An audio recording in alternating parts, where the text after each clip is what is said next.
It's been a huge thing where a lot of people are wondering, yo, where's Prettifun? You know what I'm saying? Because he was just blowing up recently, but he just kind of disappeared. You know, late 2024, he was going crazy. He has the hype still. His fans still talk about him. They're wondering, yo, where is he at? You know how Twitter is. They quick to jump to a narrative without actually knowing anything. So somebody made a tweet and said, bro, where's Prettifun? He just started blowing up recently and just disappeared, laughing emoji. It's crazy because I actually knew all this, but I heard that Prettifun was going through something personal. You know what I'm saying? You know, over time, he was still making it clear, like, yo, something is coming out soon. Just be patient. But Prettifun actually addressed this whole thing on his story. He said, yo, I'm growing as a person. I just had turned 19 when Pretty had dropped and everything was moving too fast for a teenager who came from not having shit in life. Not that I regret doing so, but dropping 2 albums back to back made everyone expect way too much too soon, and I got overwhelmed. I'm still very active with music. It's just that I'm a perfectionist. Even making Funhouse in a month was a miracle for how I usually do shit. And he said this right here, this is what I really agree with. He said, yo, this is a side of blowing up that a lot of people don't address. A lot of artists. And when they don't address it, they mess up their career. And sometimes they mess up by overextending that time and not actually addressing the situation. He said, just know, when I drop this shit going to the moon, like always. That's one thing I like about Prettifun. He always makes sure that his fan base is keeping up with the shit he got going on. It's always good to get away and do your own thing and worry about your personal life and stuff like that because, bro, y'all are human. Instead of disappearing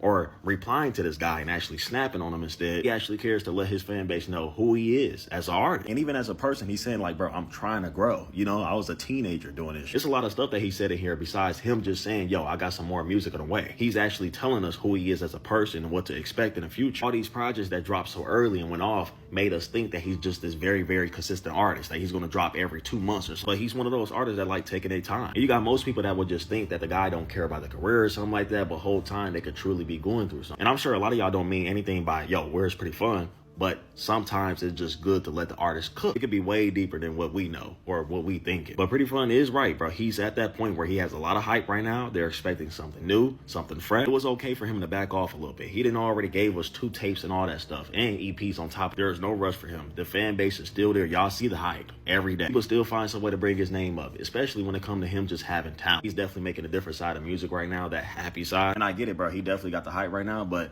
you don't want him to just put out anything, especially when he not comfortable with it. But yeah, y'all let me know how y'all feel about Prettifun saying all this.